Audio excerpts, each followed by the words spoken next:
마태복음 9장은 새로운 날에 대한 소망, 예수님이 우리들의 새로운 날에 대한 소망이 되어주시는 것을 우리에게 보여주고 있어요. 자, 기억나시죠? 1장과 2장은 예수님의 탄생을, 3장과 4장은 예수님의 인증, 그리고 5장으로부터 7장까지는 왕 대신 예수님의 왕의 나라의 법을 보여주는 산상설교가 있었고요. 8장과 9장 두 장에 걸쳐서 10가지 예수님이 행하신 기적들을 우리가 다루면서 왕의 권능이, 왕의 권세가 어떤 것인가 하는 것을 이제 우리에게 프로브해 주시는 예수님의 모습을 우리가 이제 배워가고 있습니다. 지난주 8장에서 우리는 5가지 예수님의 기적을 배웠고, 오늘 9장에서 나머지 5가지 예수님이 행하신 기적, 이 10개의 기적들을 통해 왕이 누구신가, 왕의 권세를 우리에게 보여주시는 그런 마태가 편집한 예수님이 행하신 10가지 기사에 대하여 우리가 함께 이야기를 나누고 있는 중입니다. 지난 수요일 저녁 8장의 끝부분에서 예수님이 가다라 지방, 가다라 지방이라고 하는 건 그 지방이 갓 지파, 갓이 우리는 그 갓 시옷 받침을 써서 갓 지파 이렇게 하지만 영어로는 GAD예요. GAD, 갓 지파예요. 그래서 그 지파 사람들을 gathering이라고 이렇게 부르는데, 바로 그 gathering, 그 갓 지파 사람들의 땅이라는 의미에서 그게 가다라 지방입니다. 그곳을 거라사라고 부르기도 하는데요. 자, 거기에서 무덤 사이에 쇠고랑이 묶인 채 어거되어 있었던 귀신 들린 자 둘을 예수님이 치유해 주시는 장면이 있었어요. 그들에게 들렸던 귀신은 군대라고 일컬어지는 귀신이었고, 그들 속에 있었던 그 엄청난 군대 귀신이 그들에게서 나와서 돼지떼들에게 들어가므로 2,000마리의 돼지떼가 물속으로 뛰어들어서 몰살을 하는 그런 장면이 있었습니다. 이 일을 기화로 해서 가다라 지방의 사람들이 예수님께 나와 제발 떠나달라고 부탁하는 그런 장면까지 우리가 보았어요. 1절을 한번 읽어볼게요. 마태복음 9장 1절입니다. 시작. 예수께서 배에 오르사 건너가 본 동네에 이르시니. 자, 8장에서 예수님이 그 가다라 지방에 귀신 들린 자를 고쳐주시는 위대한 역사를 행하셨는데, 그 지방 사람들에게는 예수님이 행하신 그 위대한 영적인 역사에 대한 건 하나도 밸류가 인정되지 않습니다. 오직 그들이 물질의 손실을 입었다는 그 사실에만 그들은 집중하고, 예수님 제발 여기서 떠나주세요, 우리가 감당을 못하겠습니다 하며 예수님을 떠나라고 요구를 하는데, 예수님은요, 사람들이 떠나라고 하니까 그냥 바로 배 타고 떠나셨어요. 이게 우리가 그냥 쉽게 읽고 지나칠 수 있는 장면이지만, 야고보가 우리들에게 얘기해주고 있는 말씀을 상기시켜주는 부분입니다. 마귀를 대적하라, 그리하면 너희를 떠나리라. 하나님을 가까이 하라, 그리하면 너희를 가까이 하시리라. 할렐루야. 여러분, 예수님은 여러분들의 인격적 결정을 굉장히 존중하셔요. 예수님은 여러분들 강압을 행사하지 않으십니다. 여러분들이 예수님 싫다고 하는데 예수님이 굳이 여러분들의 마음을 잡아 열고 그냥 여러분들 속으로 쑥 들어가시는 분이 아니에요. 예수님은 문 밖에서 문을 두드리며 기다리고 계시는 분으로 묘사되고 있지 않습니까? 여러분이 만일 예수님 보고 예수님 귀찮아요, 그냥 가세요, 그러면 예수님 떠나셔요. 하지만 여러분이 주님 없으면 나는 아무것도 아닙니다, 주님 제 곁에 늘 계셔요, 아니 내 안에 계셔요, 주님 없으면 난 살 수 없습니다라고 고백한다면 예수님은 절대 여러분을 떠나지 아니하실 것입니다. 여기서 이렇게 예수님은 자기 자신을 받아들이도록 누구에게도 강요하지 않으시는 것을 봅니다. 우리는 믿지 않는 영혼들을 불쌍히 여겨야 해요. 그리고 그들이 복음을 받아들일 수 있도록 그들의 마음을 여는 것을 도와주어야 합니다. 하지만 밥을 먹기 싫다는 아이의 입을 강제로 벌리고 밥을 퍼놓는 것과 같은 행위는 주님의 뜻이 아니에요. 오히려 하나님을 믿는 우리 자신의 삶의 모습을 통해 사람들이 예수 믿는 사람은 저렇게 사는 거구나 하는 감동을 입고 우리들의 삶 속에서 예수님을 보게 되는, 그래서 자기들도 예수 믿고 싶은 마음이 막 일어나게 될 수 있다면 아마도 그것이 최고의 전도가, 최고의 생명 사역이 될 수 있을 것이라 생각합니다. 오늘 저녁 이곳에 모인 우리 성도님들의 삶에서 늘 그런 아름다운 열매가 나타나는 여러분들의 생이 되기를 예수님 이름으로 축복해 드립니다. 마태는 그가 본 동네에 이르렀다. 본 동네라고 하는 말은 영어의 his own city입니다. his own city. 예수님의 도시. 사실 예수님의 도시라고 문자적으로 이야기한다면 나사렛이 돼야 할 텐데 나사렛은 예수님을 뺏겼어요. 가버나움이라고 하는 도시가 예수님의 사역의 본부가 되어 이 가버나움을 중심으로 예수님은 항상 일을 하고 계신 모습을 우리에게 보여주시는데요. 마태는 그냥 본 동네라고 말을 했지만 마가복음에 들어가 보면 그 본 동네라고 일컬어진 His own city가 바로 가버나움이었다고 하는 것을 우리들에게 확실하게 일러줍니다. 예수님 그 사역의 가장 많은 시간을 가버나움과 갈릴리 지역에서 보내셨어요. 자, 여기에서 이제 예수님의 6번째 기적이 나오는데요. 우리는 이 사건을 지난 주일 아침 예배를 통해서 함께 다루었습니다. 그래서 여기서는 스킵하겠어요. 그 6번째 사건이 뭐냐 하면 바로 가버나움의 중풍병자를 고쳐주신 사건이었습니다. 지난 주일 아침에 우리가 이 일에 대해서 자세히 다루었으니까 자, 이제 9절로 들어가겠습니다. 9절. 예수님은 여기에서 그의 제자 마태를 제자로 부르시는 그런 장면을 우리에게 보여주십니다. 자, 9절 읽어볼게요. 시작. 예수께서 그곳을 떠나 지나가시다가 마태라 하는 사람이 세관에 앉아 있는 것을 보시고 이르시되 나를 따르라 하시니 일어나 따르니라. 자, 마태는요 세리였어요. 세리, 텍스 콜렉터, 세금을 걷는 자입니다. 물론 세리라고 하는 직업이 어느 시대 어느 나라에도 그렇게 사람들에게 달가운 그런 인물들은 아니었습니다만 특별히 예수님 당시의 유대인들에게 세리라는 직업을 가졌다는 것만으로도 마태는 사람들에게 결코 친화적인 인물일 수가 없었을 거예요. 로마 정부는 바로 이 유대인들 가운데 세리를 세워서 그들에게 세금을 거둘 수 있는 어토리티를 준 거예요. 당연히 로마 정부는 그 세리들마다 얼마만큼의 세금을 걷어 로마 정부에 바치라는 일종의 쿼타를 그들에게 제시해 주었을 것입니다. 너는 올해 이번 분기 안에 얼마만큼의 돈을 로마에 바쳐라. 그러면 세리는 자기에게 할당되어진 쿼타를 채우기 위해서 자기 동족들에게 가서 세금을 내라고 막 닥달을 하겠죠. 근데 당연히 로마 정부가 그에게 부과한 할당량을 채우고 난 후에도 마태는 더 세금을 거두어 드릴 수 있었습니다. 그건 전부 다 마태의 몫이 되는 거예요. 이것이 세리들이 가지고 있었던 그런 부패상의 단면입니다. 이와 같은 세금 업무상의 부패에 대해서 우리는 많은 것을 상상할 수 있어요.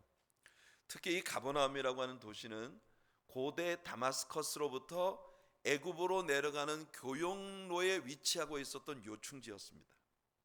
그러므로 이 도시는요 다양한 종류의 세금을 부과할 수 있었어요. 도시에 진입하는 세금, 무역을 위한 상품들의 통관세, 마차의 바퀴 숫자에 따른 세금, 교량 통과세. 요즘에는 자동차가 그 배기량에 따라서 텍스를 물지만 옛날에는 마차의 바퀴 숫자에 따라서 세금을 물리는 그런 세금이 있었을 겁니다. 교량 통과세. 모든 정부 시설들을 통과할 때마다 세금을 부과할 수 있었겠죠. 제가 독일에서 사역을 할 때 종종 네덜란드에 가보면 아주 신기한 게 있어요. 네덜란드에 집을 가보면 있잖아요. 커튼이 다 짧아요. 밖에서 집안이 훤히 들여다 보입니다. 독일은 이 커튼이 창문을 완전히 이렇게 가리게 돼 있는데 이 네덜란드를 가면 이 커튼이 그냥 하얀 레이스가 이렇게 있는 예쁜 커튼이 창문의 한 중간 정도밖에 안 오는 커튼들이 이렇게 드리워져 있어요. 그래서 우리가 항상 생각했어요. 아니 왜 네덜란드는 이렇게 커튼이 짧지? 다 짧은 치마처럼 중간에 딱 걸쳐 있는 거예요. 그래서 이거 왜 이렇게 짧아? 알고 봤더니 여러분이 네덜란드라고 하는 나라는 원래 이 나라가 바다에 완전히 쌓여 있고 육지로 진출을 해야 되는데 육지로 진출을 하려고 하니 독일 같은 게르만족 같은 이런 강력한 종족들에 의해서 육지로 진출하는 것이 굉장히 힘들었기 때문에, 그래서 네덜란드는 바다를 막아서 댐으로 막아가지고 도시들을 바다로 넓혀 나가는 그런 도시들을 이제 많이 만들었죠. 당연히. 그래서 네덜란드의 도시들 가운데는 담이라는 이름으로 끝나는 도시가 많아요. 여러분 잘 아시는 대로 암스테르담, 그것도 담 아닙니까? 로테르담, 뭐 이런 그 담이라고 하는 이름으로 끝나는 도시들이 많은데, 그 담이라는 도시들마다 댐으로 막아가지고 땅을 육지를 늘린 그런 이제 도시들이에요. 자, 이렇게 국가가 이 육지로 진출을 해야 되는데 육지로 진출할 능력이 없으니, 굉장히 힘이 약한 종족이어서 육지로 진출을 못하니까 대신 국민들에게 세금을 많이 부과해서 정부가 운영을 해야 하는 그런 상황이었다고 합니다. 그래서 역사 가운데 네덜란드라고 하는 나라는 세금을 물릴 수 있는 모든 종류에다 세금을 물렸다는 거예요. 커튼의 길이에 따라서 세금을 물리고, 그 집에 보면은 보통 이제 창문이 밖으로 나 있는 반지하 같은 개념의 이 켈러를 만들려고 하면, 지하실을 만들려고 하면 대개 1층이 지면보다 조금 높은 곳에 올라와 있잖아요. 그 이제 독일 같은 경우는 그 계단이 오르내리기 힘들지 않도록 촘촘하게 만들어서 계단 숫자를 이렇게 많이 만드는데, 네덜란드를 가니까 이 계단이 숫자가 굉장히 적어요. 그러니까 계단 층과 층 사이가 꽤 높고 이렇게 해서 숫자를 이렇게 줄였는데, 알고 보니 계단 숫자에 따라 세금을 물렸답니다. 그러니까 이 네덜란드라고 하는 나라가 상당히 흥미로운 것이, 네덜란드는 참 아름다운 나라예요. 굉장히 아름답고 네덜란드에 살다 오신 분도 계시는데, 저도 독일에 살면서 네덜란드를 자주 건너 다녔거든요. 네덜란드를 가보면 정말 아주 아름답고 굉장히 좋은 그런 그 나라인데, 아무튼 그런 어려움이 네덜란드라는 나라에 있었더라고요. 그러니까 이런 식으로 아마 예수님 당시에 그 가버나움도 굉장히 로마의 앞자리에서 시달리고 있으면서, 특히나 많은 경제가 유통되고 있는 그런 요로에 위치하고 있었기 때문에 이 가버나움은 아마 세금에 관한 문제에 있어서 굉장히 민감한 그런 도시였을 것입니다. 그러니까 마태가 그 가버나움에서 세관의 일을 하고 세리로 일을 하고 있었다고 하는 것은 당연히 유대인들에게 더더욱 큰 미움을 가질 수밖에 없는 그런 상황 가운데 있었던 거죠. 자, 마태가 예수님을 만난 건 이 자리가 처음이 아닌 것 같습니다. 마태는 예수님께 매료되어 예수님을 자주 따라다녔는데, 예수님은 이 시점에서 마태를 찾아가셔서 이제 풀타임으로 예수님을 따르는 헌신된 그런 예수님의 추종자가 되기를 원하셨던 거예요. 그래서 마태는 자기의 집에 친구들을 다 초청을 해서 이제 일종의 송별 파티를 아마 열었던 모양입니다. 이제 나는 텍스 콜렉터로 지금까지 살아왔지만 이제는 예수님을 풀타임으로 따라다니기로 결정했기 때문에 이제는 너희들하고 어울릴 수가 없어. 그러니까 옛 친구들을 다 불러 모아놓고 아마 잔치를 열었던 모양이에요. 그래서 예수님도 그 잔치에 이제 당연히 초대가 됐겠죠. 10절을 한번 볼게요. 10절입니다. 예수께서 마태의 집에서 앉아 음식을 잡수실 때에 많은 세리와 죄인들이 와서 예수와 그의 제자들과 함께 앉았더니, 우리는 이미 중풍병자를 향하여 작은 자야 내 죄 사함을 받았느니라 라고 예수님이 말씀하실 때, 이 일이 그것을 듣는 서기관들의 마음속에 혼란을 일으켰었던 장면에 대해 지난 주일날 이야기를 했어요. 또다시 예수님이 행하고 계신 이 일에 대해 반대 세력들의 마음속에 일어나는 혼잡한 생각들이 이 성경에 묘사가 되고 있습니다. 11절을 보세요. 바리새인들이 속으로 뭐라고 이야기하고 있는지 11절입니다. 시작. 바리새인들이 보고 그의 제자들에게 이르되 어찌하여 너희 선생은 세리와 죄인들과 함께 잡수시느냐. 자, 예수님 당시에 이스라엘 사람들에게는 누군가와 음식을 함께 먹는 일은 단순히 그냥 식사 한 끼를 함께 나누는 것 이상의 의미가 있다는 걸 우리는 여러 차례 배워왔습니다. 그것은 일종의 어소시에이션, 소셜라이징의 그런 개념으로 이 이스라엘 사람들의 식사 예법은 더더군다나 나와 동일한 레벨, 동일한 성향의 사람이 아니면 도저히 음식을 함께 먹기 어려운 그런 상황을 가지고 있었던 거예요. 예수님 당시에 이스라엘 사람들이 사용하던 식탁은 지금 우리가 쓰고 있는 것처럼 이렇게 의자에 앉아서 밥을 먹는 그런 식탁이 아니고, 우리 한국의 옛날에 이 맨 방바닥에서 생활을 할 때 우리가 쓰던 그 식탁보다도, 그 밥상보다도 더 절반 정도밖에는 안 되는 높이를 가진 일종의 소반이에요. 소반. 그러니까 그 소반을 갖다가 이렇게 둥그렇게 놓고, 이게 소반이 굉장히 낮아, 한 요 정도 높이밖에 안 되니까, 한 뼘 정도 높이밖에 안 되니까 이 소반에 있는 음식을 먹으려면 어떻게 해야 되겠어요? 이 겨드랑이 밑에다가, 여러분 왜 그 우리나라 옛날 부자들이 보면 보료 방석이 있었잖아요. 이 다다미가 아니고 그 뭡니까, 이렇게 보료 방석, 그 위에 길게 앉아가지고 팔을 이렇게 고이는 그런 이게 받침대가 있었거든요. 그런 것처럼 이렇게 삼각형으로 생긴, 트라이앵글 모양으로 생긴 이 팔 받침대를 겨드랑이에다 이렇게 끼고 다리를 뒤로 쭉 뻗고 누운 것처럼 이렇게 소반을 중심으로 해서 이렇게 앉아요. 앞에 소반이 있으면 이렇게 해서 다리를 뒤로 쭉 뻗고 동그랗게 앉아가지고 이제 음식을 먹는 거예요. 그러니까 일단 밥을 먹는 자세부터가 마음이 편치 않은 사람하고는 절대 한 상에서 밥을 먹을 수 없는 그런 이 포지션을 가지고 있는 겁니다. 거기다가 이 밥상에 지금 우리가 사용하는 숟가락이나 포크나 뭐 이런 나이프나 이런 도구가 일체 없이 맨손으로 그 음식을 먹는데, 가운데에는 우리가 그 성찬식을 할 때 그 맛소를 흉내낸 그런 이 빵을 우리가 사용을 합니다만은, 그것보다는 좀 두툼한 일종의 그 비스킷 같이 생긴 그런 맛소 빵을 한 덩어리로 이렇게 구워가지고 가운데다 딱 놓고 사람들이 그냥 이렇게 앉아가지고 이야기를 하면서 돌아가면서 이걸 쭉 찢어가지고 자기 손으로 쭉 찢어서 놓고 자기 포션을 갖다가 그 그릇, 저 식탁 위에 있는 소스에 찍어가지고 쪼물락쪼물락 하면서 먹는 거예요. 서로 얼굴 쳐다보고 얘기하면서 이러고 누워가지고 기대에 누워가지고. 그러니까 예수님이 그렇게 누워 있을 때 저 발치에 죄인인 한 여자가 와서 향유를 붓고 예수님 발에 붓고 입 맞추고 했었던 그런 일들이 이제 일어날 수 있는 겁니다. 그런 백그라운드. 그게 또 이제 마른 빵을 잘라가지고 소스에 찍어 먹어도 이 소스 그릇이 사실은 뭐 여러 사람의 손가락이 들어갔다 나갔다 하는 그런 상황에서 음식을 같이 먹는 거예요. 뿐만 아니라 소스가 있는 아주 그리시한 음식이 있을 수 있지 않겠어요? 우리 좋아하는 탕수육 같은 이런 것처럼 뭔가 소스가 잔뜩 버무려져서 만들어진 그런 요리를 먹으면 어떻게 되겠습니까?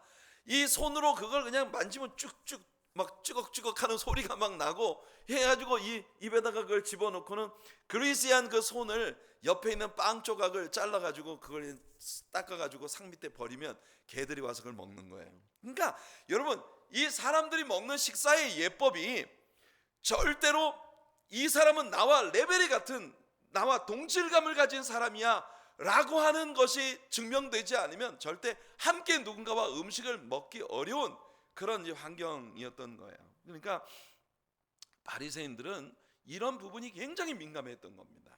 그래서 절대로 자기와 신분이 같은 그런 사람이 아니면 아예 함께 밥을 먹지 않는 그런 사람들이 볼 때 예수님이 유대인들에게 그렇게 경멸을 받는 세리들, 그리고 죄인들이라고 번역된 이 단어는요, 많은 경우에 prostitute, 이 창녀들, 이런 사람들이 와가지고 예수님과 함께 식사를 나누는 이런 광경을 볼 때 바리새인들은 도저히 이해가 안 되는 일이에요. 어떻게 랍비라는 사람이 저렇게 죄인들하고 한 상에서 같은 떡을 나눠서 먹을 수 있단 말이야. 좋게 보일 리 없었겠죠. 자, 예수님께서 제자들에게 바리새인들이 컴플레인하는 걸 들으시고 말씀하십니다. 12절입니다. 읽을게요. 예수께서 들으시고 이르시되 건강한 자에게는 의사가 쓸데없고 병든 자에게라야 쓸데있느니라. 예수님은 영육간의 병을 치유하시기 위하여 이 땅에 오셨습니다. 건강한 사람은 의사가 필요 없어요. 그래서 예수님은 병든 자들이 있는 곳을 찾으셨다는 거예요. 그들이 예수님을 필요로 하는 사람들이기 때문에 죄인들, 세리들, 그 시대에 경멸받던 사람들을 찾아 그들을 치유하시고 회복시키시고 고쳐주시는 그런 사랑의 주님으로 예수님 오셨다는 겁니다. 성탄절이라는 절기가 우리들에게 그렇게 의미가 있는 이유는 예수님이 이 땅에 오신 것이 섬김을 받으려 함이 아니라 섬기려 하고 도리어 많은 사람들을 위해 자기 자신을 대속물로 내어주시기 위해 오셨다고 하는 예수 그리스도의 오심에 대한 목적이 우리들에게 성탄절이 왜 그렇게 모든 사람들의 가슴을 따뜻하게 만드는 절기인가 하는 것을 가르쳐 주는 겁니다. 자, 13절 한번 읽어볼게요. 이 아주 중요한 말씀입니다. 같이 읽어봅시다. 시작. 너희는 가서 내가 긍휼을 원하고 제사를 원하지 아니하노라 하신 뜻이 무엇인지 배우라. 나는 의인을 부르러 온 것이 아니요 죄인을 부르러 왔노라 하시니라. 여러분, 예수님 이 말씀 무슨 뜻입니까? 나는 긍휼을 원하고 제사를 원하지 않는다고 하는 이 말씀이 무슨 뜻입니까? 하나님은 자칭 의인들이 거룩한 채하고 모여서 형식적인 제사를 드리는 그 제사의 종교적 거창함을 기뻐하시는 분이 아니라는 거예요. 다만 죄인들의 애통함이 담긴 제사를 주님은 원하시고 그 죄인과 소외된 사람들을 향하여 불쌍히 여기는 컴패션, 이 연민의 마음을 가진 것을 하나님은요 제사를 하는 것보다 더 중히 여기신다고 말씀하세요. 그러니까 우리가 여러분 정말 좋은 신앙인이 되려면 그렇다고 예배를 등한시해서는 안 됩니다. 예배는 모든 믿는 신자들이 하나님께 드릴 수 있는 최고의 선물이에요. 그러니까 우리는 예배를 중시해야 합니다. 하지만 중요한 것은 우리가 하나님 앞에 올려드리는 예배가 진정한 예배라고 하는 걸 증명하는 길이 뭐냐? 예배 이후에 우리의 모든 삶에는요 긍휼이 나타나야 됩니다. 누군가를 보고 늘 불쌍히 여기는 마음, 긍휼히 여기는 마음이 우리 안에 있을 때 우리가 진정으로 예수님의 긍휼을 받은 하나님의 자녀들이라고 하는 걸 증명하는 길이 되는 거예요. 오늘 하나님께서 우리들 모두에게 우리 주변에 있는 모든 사람들에 대해 불쌍히 여기는 마음을 심어주시기를 축복합니다. 15절을 읽어볼게요. 시작. 예수께서 그들에게 이르시되 혼인집 손님들이 신랑과 함께 있을 동안에 슬퍼할 수 있느냐? 그러나 신랑을 빼앗길 날이 이르리니 그때에는 금식할 것이니라. 자, 당시에는 예수님 당시에는요 신혼여행이라고 하는 개념이 없었어요. 대신 결혼식이 있고 난 다음에 한 일주일 동안을 매일 잔치를 열었다고 합니다. 신랑과 신부는 그 잔치 기간 중에 왕과 왕비로 불리워지고 있었고요. 매일 아침이면 동네 사람들이 그 집으로 몰려들어서 매일 먹고 마시고 파티를 열었던 거예요. 한 주간 동안. 그 한 주간 동안은 신랑 신부가 왕과 왕비이고 온 마을 사람들이 그 사람들의 결혼식을 빌미로 해서 그 집에 와서 아침부터 저녁까지 먹고 마시고 하는 그런 잔치를 열었던 거니까 여러분 이 잔치가 얼마나 길게 계속되어지는 잔치였겠어요. 그 파티에 모인 사람들을 혼인잔치의 자녀들이라고 부를 정도로 그렇게 이 신랑 신부의 신혼여행이 없는 대신 그 신랑의 집에서 열리는 이 기나긴 잔치가 새로운 그 결혼을 해서 한 가정을 시작하는 그들에게는 너무나 중요한 그런 축제였던 거예요. 예수님께서 지상에서 제자들과 함께 거하시는 기간을 결혼식 잔치와 비슷하다고 그렇게 비유를 하고 계세요. 하지만 신랑이 그들을 다 두고 떠나는 날이 올 것이다. 이건 예수님께서 십자가에 죽으시고 승천하실 일을 보여주는 거죠. 그때에는 그들이 다 금식할 것이다. 실제로 신랑과 함께 있는 동안 잔치가 열리는데 금식할 사람이 있겠느냐? 신랑과 함께 있는 동안에는 잔치하고 파티하고 행복하게 웃고 즐기고 신랑이 떠나고 난 후에는 이들이 금식할 것이다. 우리 사도행전에서 예수님이 떠나시고 난 이후에 제자들이 금식하며 하나님 앞에 나아가는 그런 모습을 우리는 볼 수 있습니다. 자, 이제 예수님은요 종교의 틀이 굳어진 사람들 안에 개혁을 일으키는 일이 얼마나 어렵고 힘든 일인지에 대하여 이야기하십니다. 여러분, 어떤 사람에게 어떤 일이 종교적인 패런으로 굳어지면 그것을 고치는 일이 굉장히 어려워요. 추우십니까 지금? 여러분 추우세요? 괜찮으세요? 저 뒤쪽에 계신 분들 추우세요? 더 추워하시는 것 같아서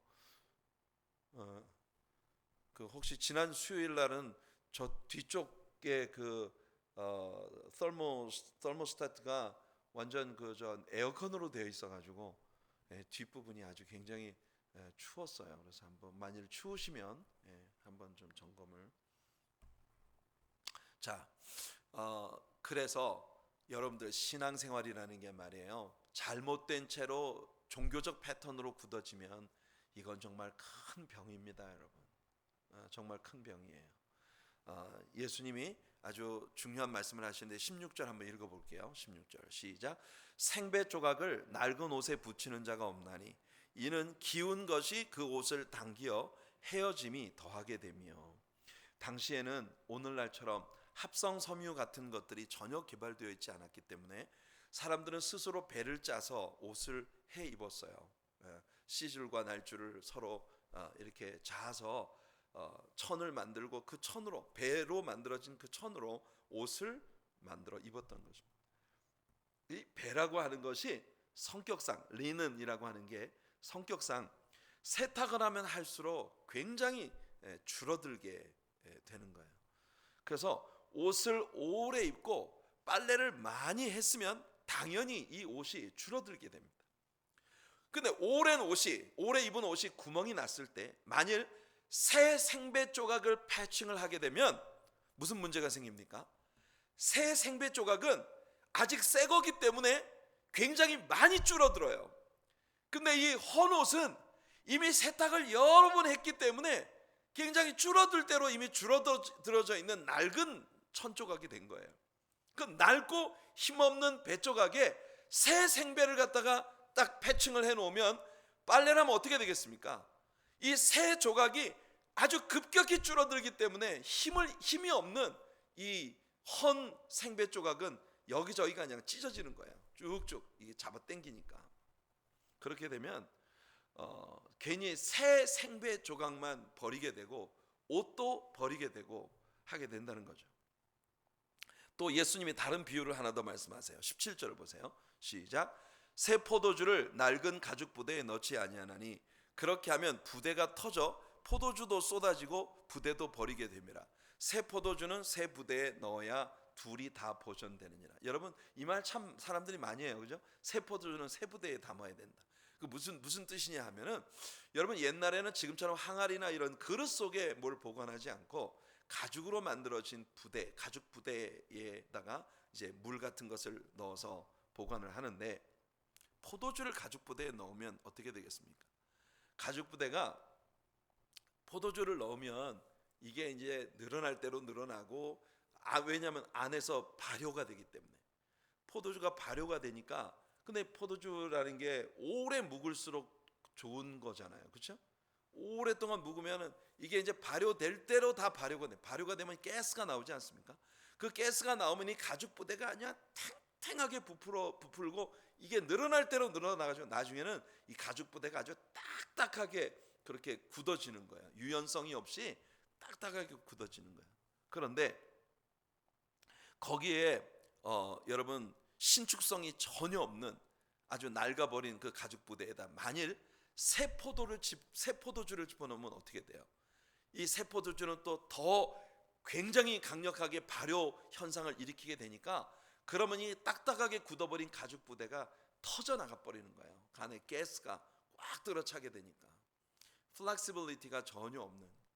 예수님은 바리새인들의 종교를 그렇게 딱딱하게 굳어져 버려서 잘못되고 왜곡된 종교관들로 꽉 들어차서 딱딱하게 굳어버려서 유연성이 전혀 없는, 신축성이 전혀 없는 가죽 부대에다가 비유를 하고 계신 거예요. 그러니까 예수님은요, 여기서 신앙운동이라고 하는 건 레노베이션을 해서는 안 된다, 리크리에이션을 해야 된다, 이걸 말씀하고 계시는 거예요. 여러분 신자는요, 하나님께서 우리를 레노베이션 하셔서 쓰시는 게 아니고 리크리에이트 하셔서 쓰시는 것이다.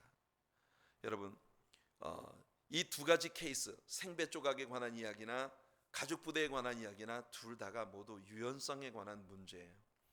여러분 우리는 신앙생활을 오래 할수록 또 신앙이 깊을수록 교회에서 중책을 맡아 종교적인 시스템 안에서 중요한 자리로 나아갈수록 우리는요 예수 그리스도의 긍휼의 마음을 가진 유연성의 사람들이 돼야 합니다. 딱딱한 종교인으로 굳어져서는 안 돼요. 그거 정말 불쌍한 일이에요. 얼마나 많은 사람들이, 특히 우리 이 이민자들의 교회 안에 보면 얼마나 많은 사람들이 왜곡되게 딱딱하게 굳어버린 그런 가죽부대 같은 신자들을 모습으로 남아있는지, 유연성이 전혀 없어요.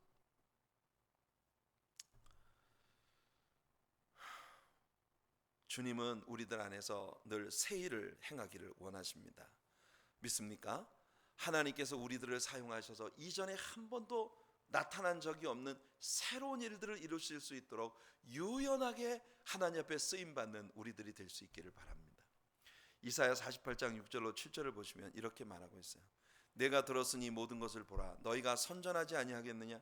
이제부터 내가 새 일, 곧 내가 알지 못하던 은비한 일을 내게 듣게 하노니 이 일들은 지금 창조된 것이 아니요 창조된 것이요 옛 것이 아니라 오늘 이전에는 내가 듣지 못하였으니 이는 내가 말하기를 내가 이미 알았노라 하지 못하게 하려 함이라. 여러분, 하나님은요 역사 가운데에서 정말 종종 사람들을 그렇게 들어 쓰십니다. 예전에 한 번도 누구에겐가 나타내 보이신 적이 없는 새 일을 하나님께서는 정말 유연하게 하나님 앞에 은혜로 쓰임받고자 하는 사람들을 사용하셔서 이루시는 거예요. 새로운 신앙운동이 일어날 때마다, 새로운 개혁운동이 일어날 때마다 하나님은요 플렉시빌리티를 가진, 유연성을 가진 사람들을 들어 사용하시는 겁니다. 왜냐하면 이전에 한 번도 본 적이 없는 새 일을 주님이 행하시기 때문에. 저는 우리 하나님의 사랑교회도 이전에 한 번도 하나님이 나타내 보이신 적이 없는 새 일을 우리 안에서 행하실 수 있는 그런 그릇이 될 수 있기를 예수님의 이름으로 축원해 드립니다. 시편 33편 3절에 보면 하나님은요 주님을 향한 우리의 찬양도 우리의 마음도 언제나 새 것이길 원하세요. 새 노래로 그를 노래하며 즐거운 소리로 아름답게 연주할지어다. 시편 96편 1절에도 새 노래로 여호와께 노래하라. Sing unto the Lord a new song. 언제나 새 노래로 주님을 노래해라. 물론 이것은 언제나 신곡으로 노래를 하라는 것만 아닙니다. 여러분, 같은 노래를 불러도 늘 주님의 성령께서 우리 안에 은혜를 베풀어 주셔서 새 노래처럼 주님 앞에 부를 수 있는 그런 우리들이 되기를 바랍니다. 항상 신축성이 있어 주님이 우리를 자유자재로 들어 쓰실 수 있는 그런 그릇들이 될 수 있기를 예수님의 이름으로 축원해 드립니다. 자, 예수님이 이 말씀을 하실 때 또 다른 일이 하나 벌어졌어요. 7번째 기적이 이어집니다. 7번째 기적은 뭡니까? 여러분들이 아주 잘 알고 있는 사건이에요. 회당장 야이로의 딸이 고침을 받는 사건입니다. 18절 한번 읽어볼게요. 시작. 예수께서 이 말씀을 하실 때 한 관리가 와서 절하며 이르되 내 딸이 방금 죽었사오나 오셔서 그 몸에 손을 얹어 주소서. 그러면 살아나겠나이다 하니. 자, 이것이 우리가 예전에 새벽 설교를 통해서 마가복음 공부를 우리 함께 했어요. 이 마가복음에서 배웠던 그 회당장 야이로의 케이스를 우리들에게 보여주고 있는 겁니다. 자, 여기 보면 마가복음에 나타난 이 기록과 상이한 부분이 있어요. 마태는 회당장 야이로가 예수님께 왔을 때 벌써 자기 딸이 죽었다는 걸 알고 왔다고 지금 얘기하고 있거든요. 근데 마가복음의 기록을 보면 사실은 회당장 야이로가 예수님께 왔을 때 아직은 그 딸이 죽지 않았어요. 근데 예수님을 모시고 가는 도중에 사람들이 와서 이미 당신 딸이 죽었으니 선생님을 괴롭게 하지 마소서 이렇게 얘기하는 전가를 받게 됩니다. 그런데 마태는 우리들에게 자, 회당장 야이로의 케이스에 대해서 앞부분을 생략하고 예수님을 모시고 가는 길에 회당장이 이 딸 아이에 대한 소식을 접하고 선생님, 제 딸이 죽었습니다. 그렇지만 그럼에도 불구하고 예수님이 오셔서 내 딸을 일으켜 주시면 다시 살겠나이다 라는 믿음의 고백을 했다는 걸 우리들에게 보여주고 있는 것입니다. 그러니까 사실은 여러분 그 12의 헬로증 여인에 관한 이야기가 바로 뒤에 이어지거든요. 근데 그 혈루증 여인의 치유에 대한 장면이 있기 전에 야이로가 먼저 예수님께 왔기 때문에 마태는 순서를 야이로의 케이스를 먼저 이야기했지만 마태가 다루고 있는 내용은 12회를 혈루증을 앓았던 여인의 사건이 있은 이후에 야이로의 고백을 우리들에게 보여주는 그런 순서로 기록이 되어 있는 거예요. 자, 사실 야이로가 예수님께 와서 절하며 자기 딸을 위해서 비는 것은 그가 회당장으로서 지켜야 할 율법과 전통들, 그야말로 아까 이야기한 낡은 가죽부대처럼 딱딱하게 굳어있는 종교적 전통에 의하면 그건 있을 수 없는 일이었던 거예요. 하지만 야이로의 눈에 지금 그런 거 들어오지 않습니다. 눈에 뵈는 게 없어요. 오직 야이로의 마음은 내 사랑하는, 정말 눈에 넣어도 아프지 않을 12살 배기 내 딸을 치유받을 수만 있다면 회당장으로서의 자신의 모든 권위와 그리고 유대인들의 종교적 전통을 가지고 있는 사람으로서의 자신의 위치, 모든 게 다 부서져도 상관이 없었던 desperation, 그야말로 이 절박성을 가지고 그는 예수님 앞에 엎드린 겁니다. 성도 여러분, 여러분들의 신앙이 우리 주님의 영향이 나타나는 신앙이 되기를 원하신다면 우리들에게 이 야이로 같은 desperation이 있어야 해요. 여러분들이 주님 앞에 예배할 때 여러분들 안에 그런 desperation, 그 절박함이 있어야 돼요. 우리는 지금 그 절박함이 너무나 부족한 그런 시대의 신앙생활을 하고 있어요. 하나님께서 우리 하나님의 사랑교회 모든 성도님들에게 모든 환경을 뛰어넘고 극복하고 주님께로 달려갈 수 있는 신앙생활의 절박성을 주님이 우리에게 허락해 주시기를 바랍니다. 자, 그래서 예수님이 야이로의 인도를 따라 야이로의 집으로 가고 있는데 다른 사건이 하나 벌어졌어요. 그게 바로 8번째 기적이에요. 12의 혈루증 여인에 관한 이야기입니다. 19절부터 21절까지 한번 읽어봅시다. 시작. 예수께서 일어나 따라가심에 제자들도 가더니 12해 동안이나 혈루증으로 앓는 여자가 예수의 뒤로 와서 그 겉옷가를 만지니 이는 제 마음에 그 겉옷만 만져도 구원을 받겠다 함이라. 이 여인 또한 대단한 절박함을 가지고 있는 사람입니다. 여러분, 그녀는 혈루증이에요. 혈루병이라고 하는 병은 참 불행한 병이죠. 그 병 자체도 위험한데 게다가 율법적으로 혈루증은 부정하게 여겨지는 병이었기 때문에 더욱더 주변에 있는 모든 율법적 전통 아래에 있는 유대인들에게는 굉장히 깨름칙한 그런 아주 중죄인같이 취급을 받고 있는 그런 병입니다. 12년 동안을 그녀는 병을 고쳐보려고 온갖 방법을 다 썼어요. 하지만 모든 종류의 민간요법 또 병의사들에게 재산만 다 뺏기고 그리고 그 병은 점점 더 심해지고 있었던 그런 상황입니다. 정말 아주 끔찍한 데스퍼레이션을 갖고 있었던 그런 여인이죠. 그녀가 군중 사이를 헤집고 예수님께로 다가옵니다. 내가 예수님의 몸에 손을 대기만 해도 고침을 받으리라는 믿음을 가지고 예수님께 온 거예요. 자, 우리는요 이 모든 일들을 예수님이 주도하셨다는 사실을 배우게 됩니다.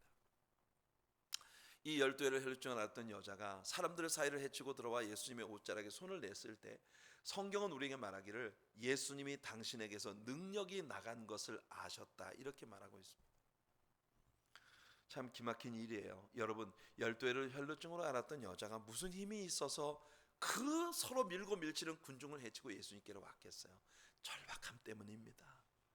절박함이 있으면 말입니다, 무슨 어려운 환경이 있어도 하나님을 예배하고 주님께 부르짖고 기도하며 하나님을 만나고자 하는 그 절박함, 그 마음을 무엇에도 빼앗기지 않아요.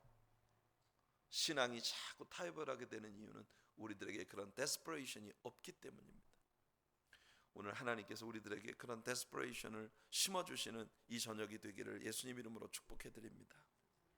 자, 12회를 혈루증으로 앓았던 여자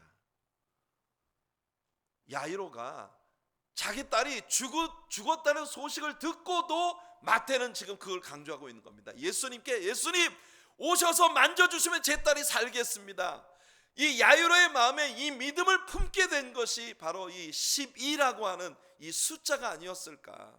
왜 예수님은 갑자기 12회를 혈루증으로 앓았던 여자를 여기에 등장시키셨나. 그녀가 예수님을 만나 고침을 받고 군중 속으로 살며시 사라져버리려 했거든요. 그런데 예수님이 그녀를 굳이 불러 세우셨어요. 많은 사람 앞에 그녀의 일을 간증하게 하셨어요. 왠지 아십니까 여러분? 그녀가 내가 12년 동안을 이 몹쓸 병을 앓고 있었습니다라고 이야기할 때 12라고 하는 숫자가 야이로의 마음을 그야말로 심쿵하게 했을 거예요. 12. 그러고 보니 내 딸이 12살인데 내 딸이 태어나던 해부터 이 여자는 병에 걸렸었구나. 정말 눈에 넣어도 아프지 않을 너무너무 귀엽고 사랑스러운 내 딸이 태어나 아장아장 걷고 내 마음을 온전히 빼앗아가던 그 귀여웠던 날에 벌써 이 여자는 병이 깊어가고 있었구나. 그런데 내 딸의 나이만큼이나 그렇게 깊어가던 그녀의 병을 예수님이 고쳐주셨다면 12살 박이 내 딸의 병도 주님이 고쳐주실 수 있으리라는 믿음이 야이로의 마음속에 들어오게 된 것입니다. 회당장으로서 그의 위치, 유대인들에게 종교적인 그런 그 기득권을 가지고 있는 그의 모든 특권들, 이런 모든 것을 내려놓고 예수님께 다가올 만큼 절박했던 야이로에게 예수님은 이 12회를 혈루증을 앓았던 여인의 케이스를 들려주심으로써 그에게 믿음을 주신 것입니다. 예수께서 22절 23절 한번 읽어볼게요. 시작. 예수께서 돌이켜 그를 보시며 이르시되 딸아 안심하라 내 믿음이 너를 구원하였다 하시니 여자가 그 즉시 구원을 받으니라. 예수께서 그 관리의 집에 가사 피리 부는 자들과 떠드는 무리를 보시고, 자, 이 여인의 병고침이 있었고 그리고 야이로는 예수님을 모시고 그의 집으로 갔습니다. 당시 이스라엘 사람들에게는 장례식에도 굉장히 복잡한 규칙이 있어요. 하여튼 그들은요 딱딱하게 굳어버린 가죽 부대처럼 종교적 전통으로 살아가던 사람들이었습니다. 그들은 사람이 죽으면 피리 부는 자들과 곡하는 자들을 고용합니다. 특별히 여자들이 잘 우는 기술을 갖고 있었답니다. 이들은 기술적으로 사람의 마음을 애달프게 하는 그런 직업을 가진 자들이었어요. 이들은 한번 고용이 되면 일주일 동안을 울어야 했습니다. 그래서 동네 사람들에게 이 집의 슬픔을 알리는 것이 그들의 주된 임무예요. 그 다음 그들은 옷을 찢어야 합니다. 슬픔의 표시로 옷을 잡아 째는데 흥미로운 사실은 그들이 옷을 찢을 때 30몇 가지의 규칙이 있었다는 거예요. 옷을 찢는 것도 그냥 슬퍼서 옷을 푹 잡아 뜯는 게 아니라 슬픔을 표현하는 방식으로 옷을 잡아 뜯는데 옷을 잡아 찢는데도 30몇 가지 규칙이 있었다는 거예요. 자, 예를 들면 옷을 찢을 때 아무데나 찢으면 안 되고 이 가슴 위쪽에 옷을 찢어야 했답니다. 가슴 위쪽에 옷을 찢는데 살갗이 살짝 들여다 보일 정도의 옷을 찢어야 했다는 거예요. 그리고 그 찢어진 구멍이 여러분의 주먹 하나가 드나들 정도의 크기가 돼야 합니다. 이게 다 규칙이에요. 그리고 2주 동안은 이 옷을 절대 꿰매면 안 돼요. 2주일이 지나면 꿰맬 수 있지만 완전히 꿰매면 안 됩니다. 아직도 살갗이 살짝 보일 정도로 느슨하게 꿰매야 한다는 거예요. 그리고 한 달이 지난 후에라야 그 찢었던 옷을 완전히 꿰맬 수 있다는 겁니다. 이 사람들은 규칙을 얼마나 좋아하는 사람들입니까? 여러분, 밥을 먹을 때 손을 씻을 때 밥을 먹으러 갈 때 손을 씻는 것과 먹고 난 다음에 손을 씻는 게 방법이 다 달랐어요. 촛불을 켤 때 성냥을 긋는 방식도 다 달랐어요. 여러분, 규칙으로 딱딱하게 굳어버린 이 사람들의 이 삶이 얼마나 허망한 것인지 다음 절을 읽어보세요. 24절입니다. 이르시되 물러가라 이 소녀가 죽은 것이 아니라 잔다 하시니 그들이 뭐 했다고요? 비웃더라. 자, 여기 예수님께 대한 반대 세력이 또 일어나고 있는 겁니다. 예수님이 그들을 쫓아내심으로 그들은 이제 직업을 잃게 되었어요. 화가 났겠죠. 흥미로운 사실은 지금까지 슬피 곡을 하던 그들의 슬픔과 애통함의 깊이가 어떤 것인지 여기 환히 드러나고 있어요. 그동안 정말 철저하게 구성지게 구슬프게 애통한 듯 울고 있던 그들의 울음이 삽시간에 사라지고 비웃음이 냉소가 그들의 얼굴의 전면에 퍼지고 있어요. 아주 야멸찬 비웃음, 놀라운 슬픔의 깊이입니다. 이 말은 그들이 울고는 있었어도 일체 슬픔이 없었다는 걸 우리들에게 보여주는 거예요. 그들은 직업상 울었고 직업을 잃게 되니 하루아침에 슬픔 따위는 없어지고 야멸찬 냉소만 그들의 얼굴에 흐르고 있는 거예요. 이게 종교라는 것입니다. 그런 일들은 많죠. 제가 부산에서 사역을 할 때 장례식이 참 많이 열렸어요. 교인들이 워낙 많다 보니 장례식이 막 사흘도리로 열립니다. 그런데 그 장례식이 열리면 부산에 그 영락공원이라는 공원이 있어요. 이게 이제 화장터도 거기에 있고, 그리고 이제 유해를 봉안하는 그런 납골당이나 무슨 뭐 수목장을 한다든지 뭘 하는 그런 장례식을 하는 그런 곳이 그 영락공원이라는 곳이 있습니다. 저희 교회에서 아주 가까운 곳에 있었기 때문에 교회에 장례가 나면 영락공원에 자주 가서 장례식을 치르곤 했는데 가보면 그 사람이 가지고 있는 종교에 따라서 애곡하고 애통하는 그런 모습들이 다 달라요. 기독교인들은 사람이 이렇게 죽으면 희망이 있어요. 천국에 가서 다시 만난다는. 울어도 그렇게 아주 그냥 뼈가 상하는 그런 울음, 애곡함보다는 눈물을 촉촉하게 적시며 며칠 후 요단강 건너가 만나리, 다시 만날 재회의 기대를 가진 그런 찬송으로 고인을 보냅니다. 하지만 죽음 이후에 다시 만남에 대한 희망이 없는 사람들이 있어요.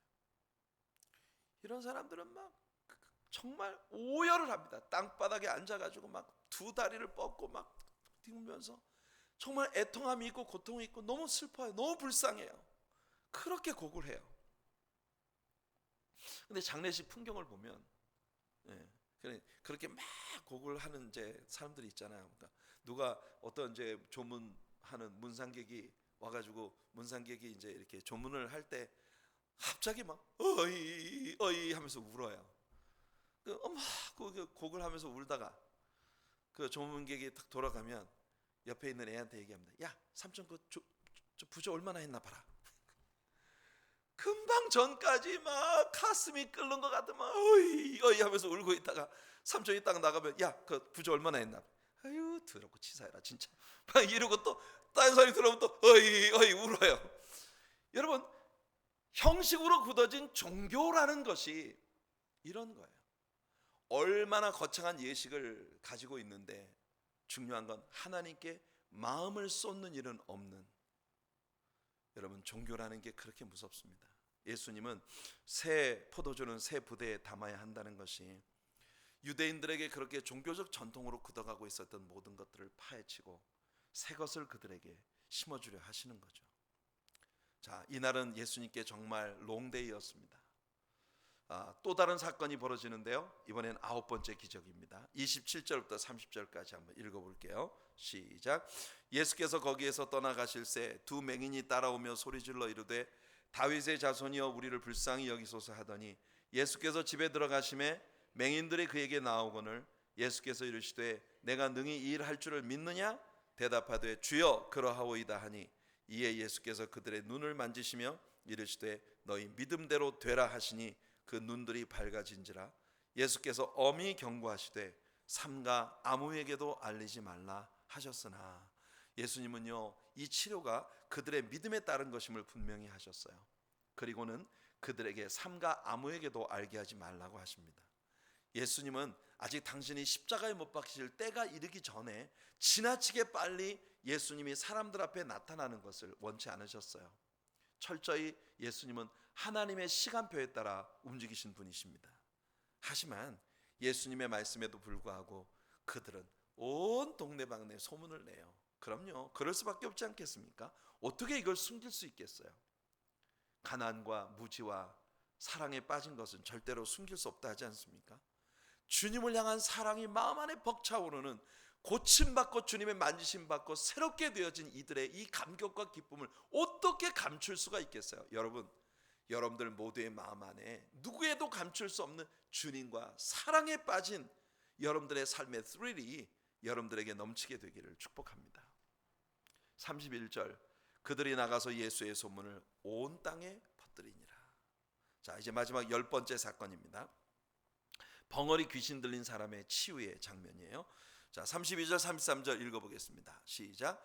그들이 나갈 때에 귀신 들려 말 못하는 사람을 예수께 데려오니 귀신이 쫓겨나고 말 못하는 사람이 말하거늘 무리가 놀랍게 여겨 이르되 이스라엘 가운데에서 이런 일을 본 적이 없다 하되. 자, 여러분, 모든 벙어리가 다 귀신 들려서 그렇게 되는 것은 아닙니다. 하지만 이것은 유대인들에게 또 새로운, 그들이 듣도도 못한 처음 보는 새로운 사건이었어요. 예수님은 그에게서 귀신을 쫓아내셨고 그가 즉시 말을 하게 되었습니다. 우리가 여기에 나타난 10가지 기적들을 통해 계속 발견하게 되는 것은 매 사건이 있을 때마다 더욱 예수님께 믿음을 가지는 사람들이 많아지는 반면 계속해서 예수님을 반대하는 세력들은 그 마음이 점점 더 완악해지고 있다는 걸 우리는 봅니다. 결국 믿음의 사람들은 무슨 일이든 점점 믿음이 커지고, 하나님을 믿지 않기로 작정한 사람들은요, 무슨 일이든 있으면 마음이 점점 더 완악해지는 그런 모습을 우리는 여기서 보는 거예요. 요한계시록 마지막 장에서 말하지 않습니까? 주님의 재림의 날이 가까울 때 의인은 점점 더 의로워지고 악인은 점점 더 악해진다는 걸 성경이 우리들에게 얘기해주고 있는 진리입니다. 그래서 34절 보세요. 바리새인들은 이르되 그가 귀신의 왕을 의지하여 귀신을 쫓아낸다 하더라. 보세요, 이들의 행위는 점점 더 악의적으로 변해갑니다. 논리도 없어져요. 점점. 얼마나 불쌍한 사람들이에요. 예수님은 다시금 이들이 목자 없는 양과 같이 고생하며 유리하는 것을 불쌍히 여기셨습니다. 자, 이제 마지막 38절까지 35절부터 38절까지 읽어볼게요. 시작. 예수께서 모든 도시와 마을에 두루 다니사 그들의 회당에서 가르치시며 천국 복음을 전파하시며 모든 병과 모든 약한 것을 고치시니라. 무리를 보시고 불쌍히 여기시니 이는 그들이 목자 없는 양과 같이 고생하며 기진함이라.